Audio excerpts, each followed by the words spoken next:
आगे बढ़ने पर रास्ते में उसे वही आदमी फिर खाना बांटते हुए दिखता है। रीमा उससे आज थोड़ा ज़्यादा खाना मांगती है, जिसे वह आदमी मान जाता है।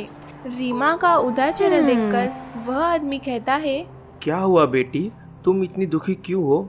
मुझे बताओ, शायद मैं तुम्हारी हेल्प कर सकूं। रीमा उसे सारी बात बता देती है और उससे काम मांगने लगती है। लहंगा सिलाई सुनकर वह आदमी खुश हो जाता है। वह कहता है, मेरे लहंगे का बड़ा शोरूम है।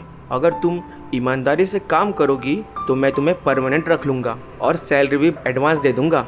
यह सुनकर रीमा खुश हो जाती है और वह हाँ कर देती है। अगले दिन से रीमा काम करना शुरू कर देती है। उसके बनाए लहंगे कस्टमर को बहुत पसंद आते हैं। रीमा की वजह से उस शोरूम की सेल्स भी बढ़ती है।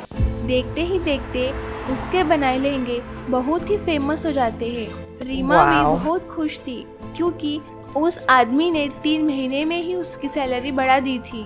रीमा जहाँ पहले काम करती थी वहाँ पे कस्टमर आने बंद हो गए क्योंकि सारे सेल्स तो रीमा की वजह से ही होती। धीरे धीरे उसके सारे कस्टमर रीमा के पास जाने लगते हैं। जब उस मैडम को इस बात का पता चलता है तो वह रीमा का पीछा करने लगती है कि रीमा कहाँ काम करती है। एक रात मौका मिलते ही वह मैडम उस शोरूम के कीमती लहंगे चुरा लेती है और वहाँ से भाग जाती है। अगली सुबह जब रीमा शोरूम में आती है तो वह कीमती लहंगे ना देखकर बहुत डर जाती है। अरे ये कीमती लहंगे कहाँ गए? सर ने मुझ पे कितना भरोसा किया था। अगर उनको पता चल गया तो वो मुझे बहुत चिल्लाएंगे। जब सर वहाँ आते हैं तो वह रीमा को बहुत डांटते हैं। रीमा, वो कीमती लहंगे कहाँ है? मैंने तुम पे इतना भरोसा किया और तू मेरा ही नुकसान कर रही है। सर मुझे नहीं पता लहंगे कहाँ गए। आपने मुझे नौकरी दी, भला मैं आपका नुकसान क्यों करूँगी? हो, आए बड़ी नुकसान करके बड़ी भोली बन रही है। मुझे नुकसान के 1 लाख दे दे, वरना कल से काम पे मत आइयो। सर मैं इतनी गरीब हूँ, इतना पैसा कहाँ से लाऊंगी? आप मेरा विश्वास कीजिए, मैंने ऐसा कुछ नहीं किया।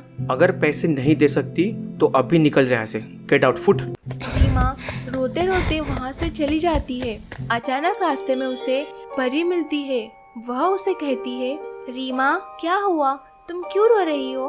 रीमा उसे सारी बात बता देती है। परी उसे जादुई 2 लहंगे देती है। ये लो जादुई 2 लहंगे, एक तुम अपने मालिक को देना और एक तुम्हारे पास रखना। यह तुम्हें हर प्रॉब्लम से बचाएगा।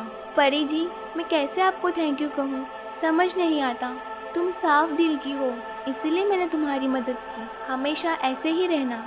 रीमा उन 2 लहंगे को लेकर अपने मालिक के पास चली जाती है। लहंगे को देखकर मालिक बहुत खुश हो जाता है। जैसे ही वह उन लहंगे को छूता है उसे सब पता चल जाता है कि लहंगा किसने चुराया था। शोरूम का मालिक उस चोर को सजा दिलवाता है और वह पुलिस के हवाले भी करता है। रीमा उस लहंगे को घर लेकर आती है और वह लहंगा उनकी सब इच्छाएं पूरी करता है। उस दिन से रीमा और सीमा बहुत खुशी से रहने लगते हैं।